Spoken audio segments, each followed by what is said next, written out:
Welcome to the GAP, MASLD and MASH Community Network.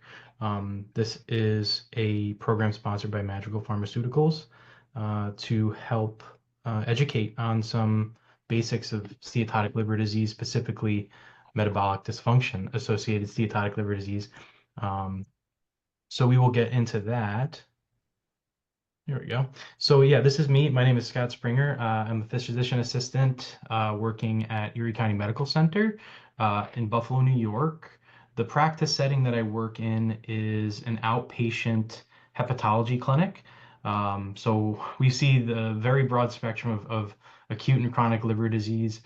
Additionally, in my practice, I manage patients with substance use disorders, which we know often overlaps with a number of chronic liver diseases, things like viral hepatitis, alcohol-associated liver disease, MetALD, which we'll talk a little bit about tonight. So that's a little bit about me. If you're here and not registered that you're here, please use this QR code just to fill out your information so whoever needs to know and organize this can know that you were here. This QR code will direct you to the growing GAP, MASLD, and MASH community network. It's a really great resource that is in the process of being built and populated with lots of great content like this. So please check it out if you have not done so. And then let's get into the meat and potatoes of steatotic liver disease. So steatotic liver disease, most commonly known as fatty liver disease, specifically was referred to as NAFLD, non-alcoholic fatty liver disease, or NASH, non-alcoholic steatohepatitis.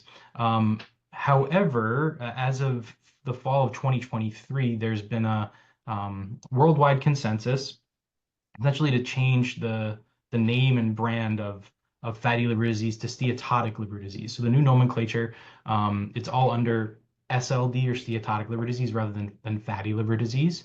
Notably, they also removed the primary distinction as whether it's alcoholic or non-alcoholic. Essentially, steatotic liver disease, the range of things that can cause fat to present in the liver and accumulate in the liver is broader than just alcohol or non-alcohol, right? So the by far the most common etiology of hepatic steatosis is now what we call MASLD. Some people call it MASLD. I find MASLD easier to say, so that's what I say. But what it stands for is metabolic dysfunction associated steatotic liver disease. And underneath that umbrella, once you have steatosis in your liver, that progresses to steatohepatitis, which essentially means the fat leads to inflammation, the hepatitis, and fibrosis. That's where it transitions from MASLD to MASH. So when patients develop steatohepatitis and fibrosis in their liver, that's the progression there. To the right of that, you see alcohol-associated liver disease. We usually just make that into an acronym ALD.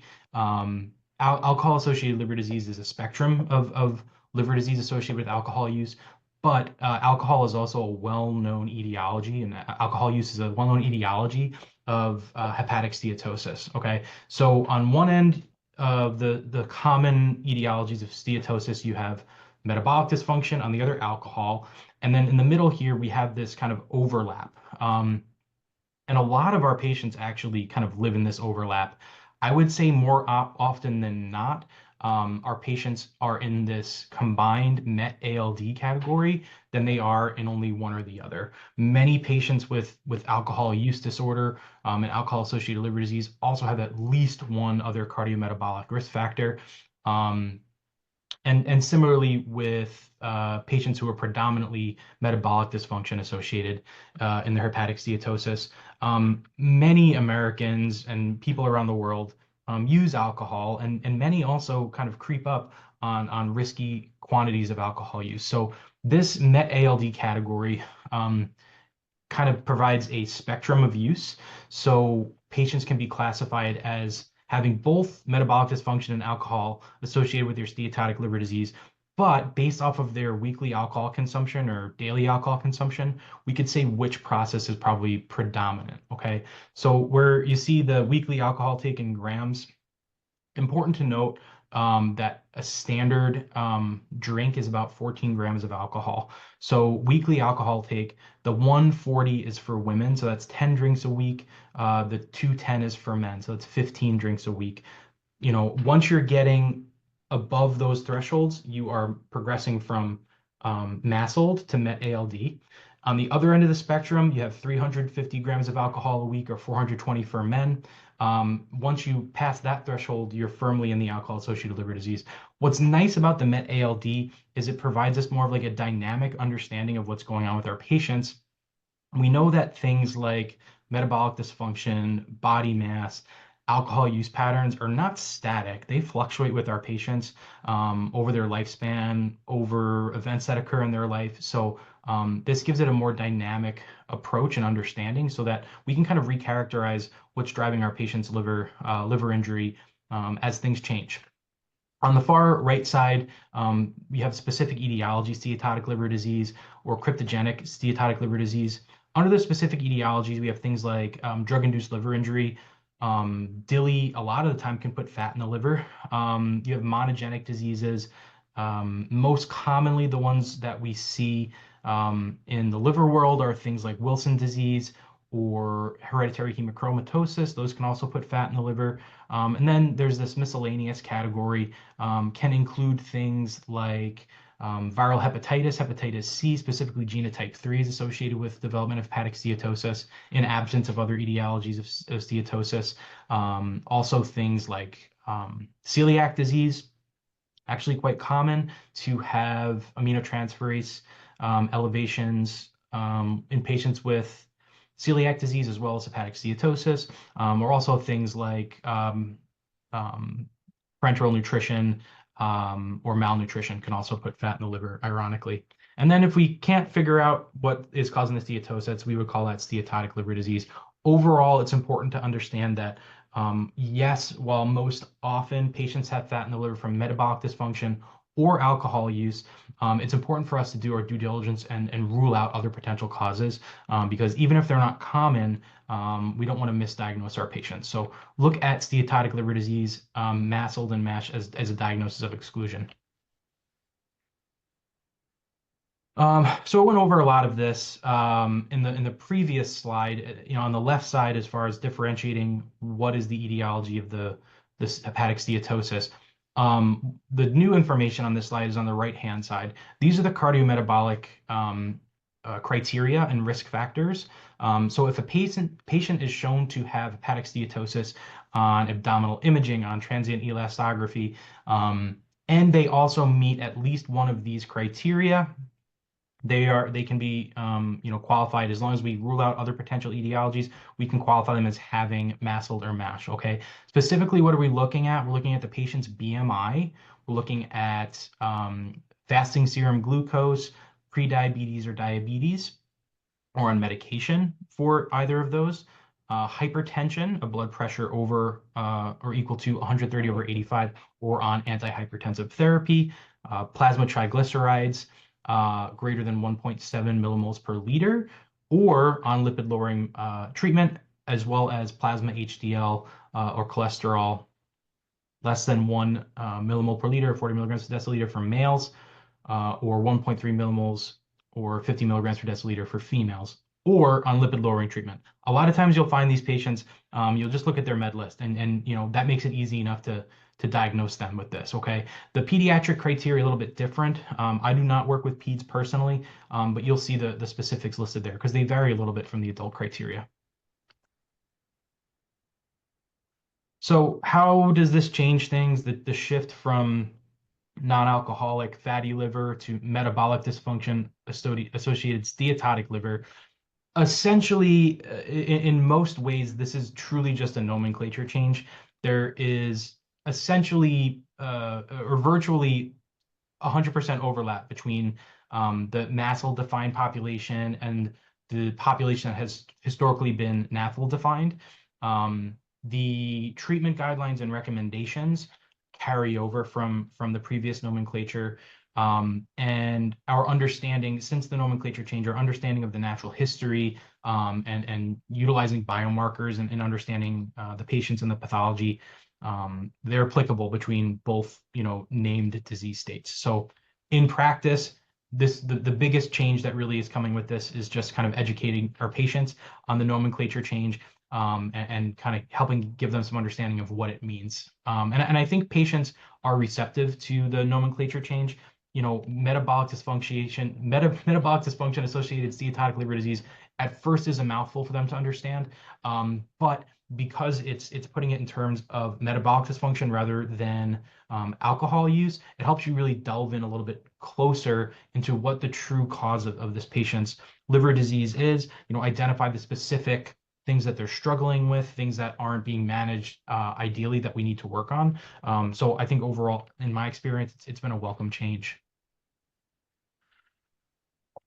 So we talked about most of this previously on the previous slide with the cardiometabolic risk factors listed on the right-hand side of the screen. But one thing that we didn't talk about is, that exclusion of patients who have heavier alcohol use, because they no longer are considered MASLD or MASH. They're in that MET-ALD category, or if they have higher levels of alcohol use, they're considered to have alcohol-associated liver disease. Yes, they may also have metabolic dysfunction at the same time, but once they go over these thresholds, that's when we are understanding that the alcohol use is the primary driver of their liver disease. So essentially, you need to meet at least one of these cardiometabolic risk factors. We know that the more cardiometabolic risk factors you have, the higher likelihood of disease progression. So, generally speaking, if a patient has one cardiometabolic risk factor, it's somewhat easier to manage, kind of generally speaking. And as more cardiometabolic risk factors start adding up, their prognosis is likely worse, and it just becomes more complicated to manage because there's so many different medications and things going on. So the cardiometabolic risk factor and assessment of alcohol use are important for making this diagnosis. So if you have a patient that you suspect of having steatotic liver disease, maybe they have cardiometabolic risk factors, and you notice on routine labs on their CMP they have some mild aminotransferase elevations.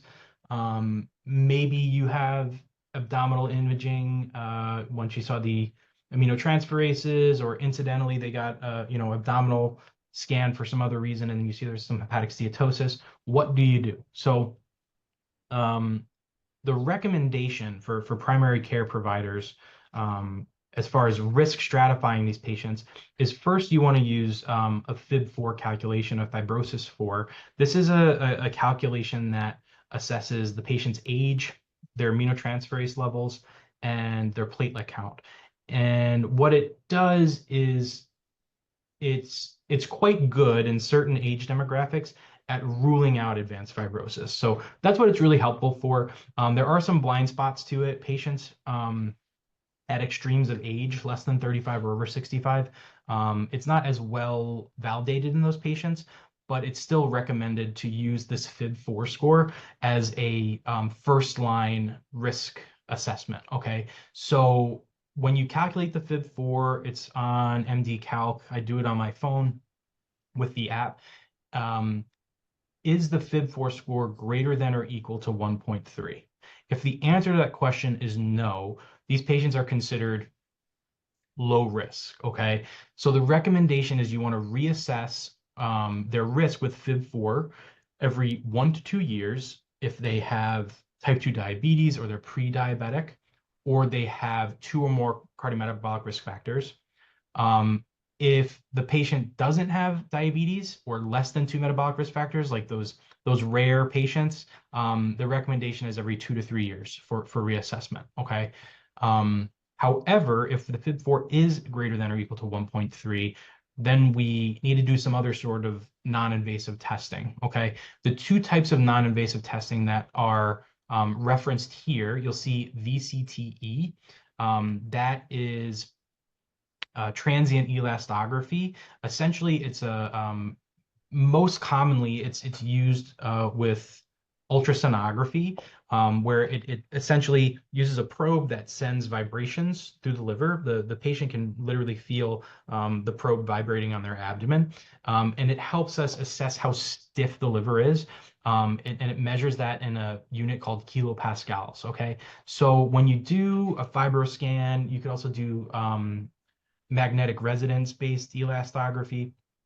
If the score is less than 8 kilopascals, they're considered low risk. Okay. And we go back to that every 1 to 3 years based on risk factors when we're going to reassess them. To the right of that, you see ELF. ELF is a proprietary serologic based assessment of hepatic risk. So the acronym is Enhanced Liver Fibrosis Score. It gives you, when you order this test, it gives you a unitless number. And if that number is less than 7.7, they're considered low risk. Okay. So again, that'll kind of toss them back into the low risk reassessment paradigm. Okay. However, if you do elastography or you order an ELF test and the values are either indeterminate or high, which you see for elastography, indeterminate is 8.1 to 12 kilopascals, and high is greater than 12 kilopascals. And for the ELF, it is 9.8 to I think that should be 7.8 to 9.9. But if it's in there, that's the intermediate range, and if it's greater than 9.8, then they are considered high risk. So if we know that these patients are high risk, what do we do about it? We send them to hepatology. Okay. While I think it's possible for patients who are higher risk to be managed in a primary care setting, that is not the recommendation at this point in time.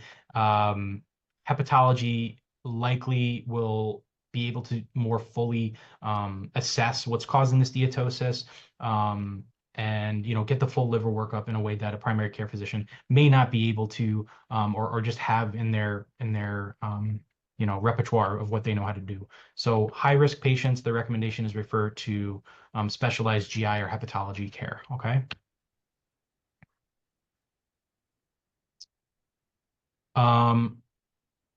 The FIB4, there's also another cutoff. If it is, we know the 1.3 is kind of like the low risk or risk cutoff. If it's greater than 2.67, that's also an indication that you might not even need to do a second line non-invasive test like the elastography or the ELF test. But that's another indication that this patient may benefit from specialized care. So we refer the patient to specialty management when they have intermediate or high risk. One big question that comes around a lot is, do these patients need to be biopsied?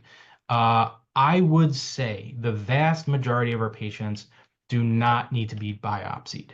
However, sometimes if there is discordant non-invasive testing results, like say the FIB4 is high and suggests high risk, but you do an ELF test that suggests that the patient is on the other end of the spectrum, low risk, and then you do a fibroscan, and that says maybe the patient is F0 to 1 or they're F2, and there's kind of a lack of clarity about the staging of the steatosis. These are patients that may benefit from a biopsy, mostly because we can presume that they have MASH based on some of the findings and the lab values, the history, but we may not be able to get them medication without having more concrete proof of NASH. So that's one part of it. Another thing is if you're doing a workup, again, we're looking at MASLD and MASH as diagnoses of exclusion. So if you have a workup that's unclear, does this patient, maybe they have some metabolic dysfunction, they have hepatic steatosis, but they have a couple autoantibodies that maybe suggest that they have autoimmune hepatitis or some autoimmune process that could be playing a role here. Or a patient is taking a medication that potentially could have caused a drug-induced liver injury that could have put fat in the liver. Those are the types of patients that we consider liver biopsy. But, at least the way I practice, regardless of disease state, we try to make diagnoses without the use of a biopsy as often as possible, just because it's not something that patients are enthusiastic about, and there certainly are risks associated with it. So we will potentially biopsy the patient, or we just stage them with elastography. If the fibrosis is a stage of 0 to 1, then the recommendation is to reassess fibrosis in 2 to 3 years. Okay. I will say your mileage may vary with this, but if a patient at any point presents with hepatic steatosis and early non-invasive testing suggested that may be high risk, I am personally not comfortable as a clinician saying come back in 3 years. Okay. The reason for this is because a lot can change in 2 or 3 years' time. The cardiometabolic conditions that are contributing to the patient's hepatic steatosis could become out of control, could worsen, which could hasten the progression of the liver fibrosis. Patients can be drinking more alcohol than they were previously. So the guidelines say reassess every 2 to 3 years. Me personally, at least with my patient population, I err on the shorter side of that. I generally will still do a year for them, but if you want to go by the guidelines, I would recommend 2 years. Okay. If we stage the patients with imaging or biopsy and they come back as a stage 2 or 3, the follow-up interval is, we're going to reassess fibrosis on an annual basis, and we're going to consider pharmacotherapy, whether it be pharmacotherapy targeting inadequately managed metabolic dysfunction or therapy directly targeting the hepatic steatosis and steatohepatitis with something like resmetirom. Okay. And then stage 4 means that the patient's cirrhotic. Okay.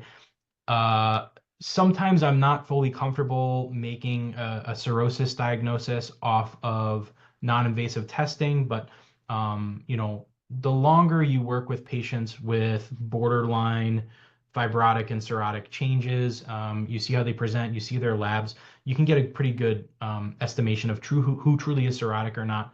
Regardless, I recommend patients who are stage 3 or higher, even if it's not clear, from a biopsy that they have fibrosis. Like I said, we're not biopsying them just for the sake of doing it. But if we don't have biopsy proof of cirrhosis, but we have clinical suspicion that they may be cirrhotic, even though other testing suggests that they might be stage 3, I treat them like they're cirrhotic. I do every 6 month HCC management or HCC screening for them with a serum AFP and abdominal imaging. And you want to assess for portal hypertension. Do they need endoscopy to look for esophageal varices? Should they be on a non-selective beta blocker? Things like that. So that's why the higher risk patients can benefit from specialty GI or hepatology care. Um, if you suspect cirrhosis clinically, kind of like I mentioned, treat them as if they're cirrhotic. If the ELF test, if you order an ELF test and the score is greater than 11.3, again, that could be suggestive of cirrhosis. So let's look a little bit about the global epidemiology. These are prevalence rates. You will note the region with the highest prevalence, estimated around 44-45%, is Latin America. The United States, North America at large, somewhere between 25.8 to 37% prevalence, so around 30%.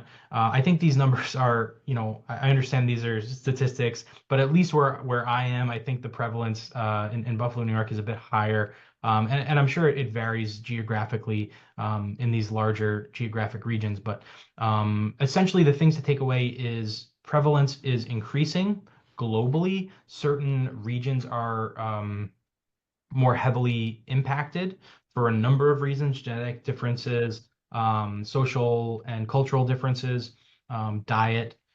So prevalence is high. It's everywhere. Probably underestimated in my opinion. So what about the natural history? Okay, so yeah, a patient can have fat in their liver, but what's the long-term implication of that? So the way I kind of explain it to patients is for some people with fat in their liver, they're lucky. It kind of just sits there and doesn't really cause many problems for their liver directly. Okay, so of the 60 to 80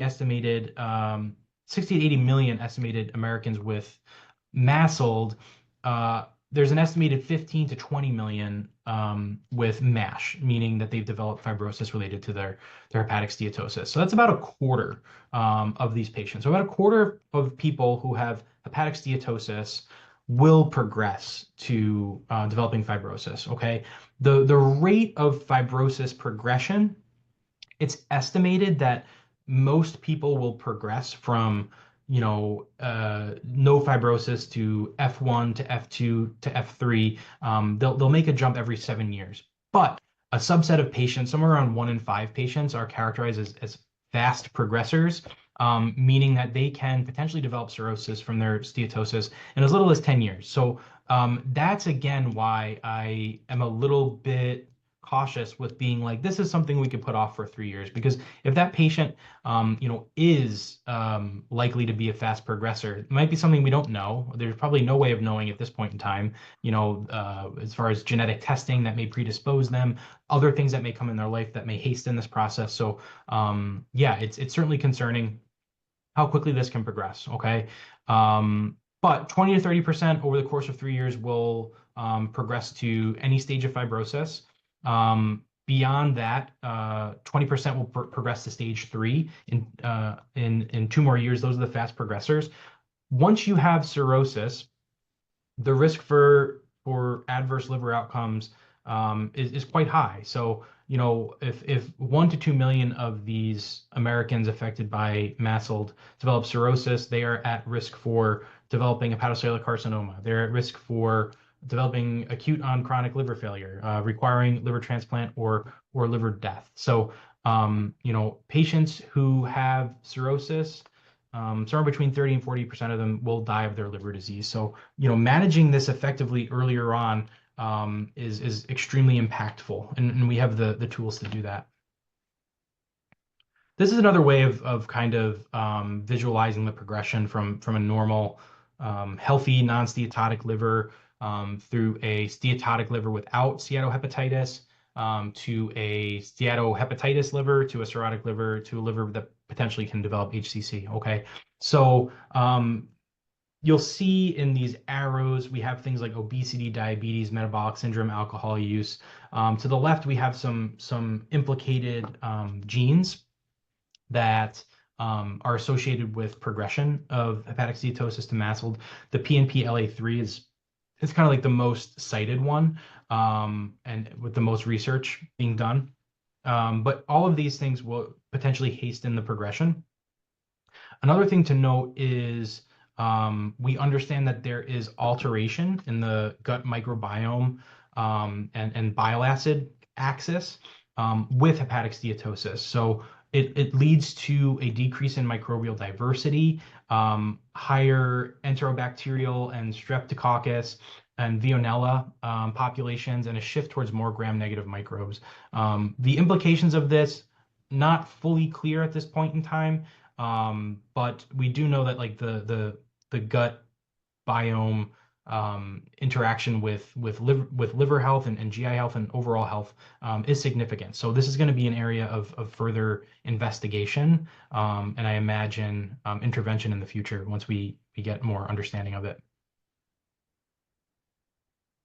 So, what about the ASLD guidance that was released in 2003? So, we've kind of talked about a number of these things. A few things I want to point out.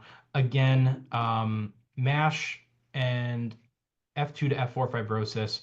These patients are considered at higher risk for liver-related events and mortality. So, anyone with MASH, F2 or greater fibrosis score is considered at risk. Okay.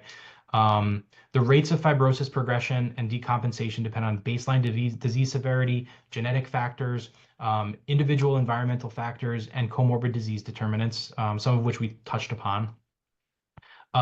A really important thing to note is that cardiovascular disease and non-hepatic malignancies are the most common cause of mortality in patients with MASLD without advanced fibrosis. So yeah, of course we want to address the liver disease, but really, I mean, the hepatic steatosis is just the hepatic manifestation of a larger metabolic syndrome. Okay, and people with metabolic syndrome have poor cardiovascular outcomes. Okay, so if we're treating the fatty liver piece of things, we're negligent if we're not also addressing the other metabolic dysfunction, um, or if we're not addressing it, sending the patient to someone who will do a good job of doing that, because truly that's the greatest risk for these patients in the long run. However, once patients progress to having fibrosis and cirrhosis, of course, death from liver disease is the predominant cause of death in these patients.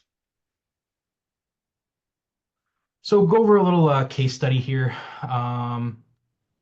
We'll try to get through it quickly. I think I'm running over on time a little bit. So JP is our patient. He's a 55-year-old white male. His BMI is allegedly 35. It looks a little bit higher by the eye test, but I won't judge. So he presents with right upper quadrant discomfort, a 20-pound weight gain over 5 years. He's had mostly normal liver chemistries over the previous 5 years, mild intermittent elevations, ALT 45, AST 60, normal alkaline phosphatase, and total bilirubin. Medical history includes obesity, prediabetes, and hypertension. He is no known family history of liver disease. Reports rare alcohol consumption, is an IT worker. He's on antihypertensive lisinopril, so there's one of our cardiometabolic risk factors, just from the med list, in addition to the obesity and prediabetes. On physical exam, we notice he has central adiposity with a high waist circumference. Okay, some things to note. We talked about med list.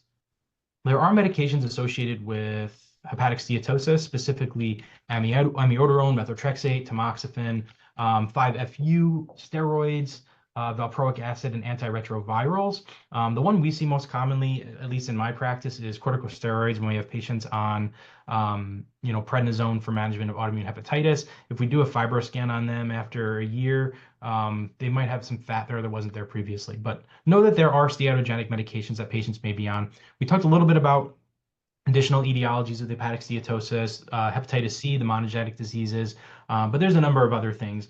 Again, these are way less common, like not primary drivers. Like, don't expect to see these. These are the zebras, but they do exist. Okay. So patient evaluation, our labs that we're going to order, again, this steatosis is a diagnosis of exclusion. So we need to get viral hepatitis serologies. We need to assess iron status. Are they iron overloaded? We want to get an AMA to rule out PBC. I think that's unlikely because they didn't have any alk phos elevation, but this is just kind of like a boilerplate workup. We might do a celiac panel, autoantibodies, ANA and smooth muscle antibody, alpha-1 antitrypsin, CBCC and PPTINR, which are MELD labs, an HIV test, a lipid panel, hemoglobin A1C, thyroid function, and a PEth test. PEth tests are great because they help us. It's a direct biomarker of alcohol use. It's kind of like, it's not exactly, but it's kind of like an A1C for alcohol use. So that's important. Okay. We also get an abdominal ultrasound that notes moderate to severe hepatic steatosis, no other findings. Okay, so specifically what it says is there's an increase in hepatic echogenicity with typical regions of focal sparing. That's kind of characteristic of hepatic steatosis. One positive thing is the liver contour appears smooth. Oftentimes when patients have cirrhosis on an abdominal ultrasound, it will say that there's a nodular liver contour. Okay, so we don't have that. The spleen is of a normal size, which is again reassuring because patients with cirrhosis and portal hypertension often will have splenomegaly. Okay, so we don't see that here. So the impression is hepatic steatosis without evidence of portal hypertension. This is good. So which patients still need a liver biopsy? Again, we kind of talked about this earlier. On the left side, you'll see the difference between a biopsy showing hepatic steatosis and a patient with steatohepatitis. Again, if there's discordant results, if in the non-invasive testing, if there's concern for some other sort of etiology under the surface causing liver injury or steatosis, those are the patients that we may do a biopsy on, but we try to avoid if not necessary. So for this patient, going down the criteria that we set out earlier, so we have hepatic steatosis identified by imaging or biopsy. We had that abdominal ultrasound. We have 3 of the 5 cardiometabolic criteria met. Okay. Other of any other causes of steatosis. So we're presuming that based off of the workup, nothing really was there to suspect this. So because of this, we know that the patient likely has metabolic dysfunction, associated steatotic liver disease, MASLD. They may have MASH, but we don't know yet because we don't have elastography for them. Okay. So, what are the remaining questions? And we're not going to answer these today. This is going to be a little cliffhanger, I suppose. But if we need to know how to manage this patient, the most important thing is determining, do they have MASH? Meaning, do they have any steatohepatitis or fibrosis? And if they do, what's the extent of that? Okay. If the patient has advanced fibrosis, F3 or F4, are they cirrhotic? Can they potentially qualify for antifibrotic medications like resmetirom? It's unclear. So this is the outstanding piece of the workup. We know the patient has MASLD, maybe they have MASH, but the next steps are getting more information on that and determining what we need to do next, which we will discuss next time.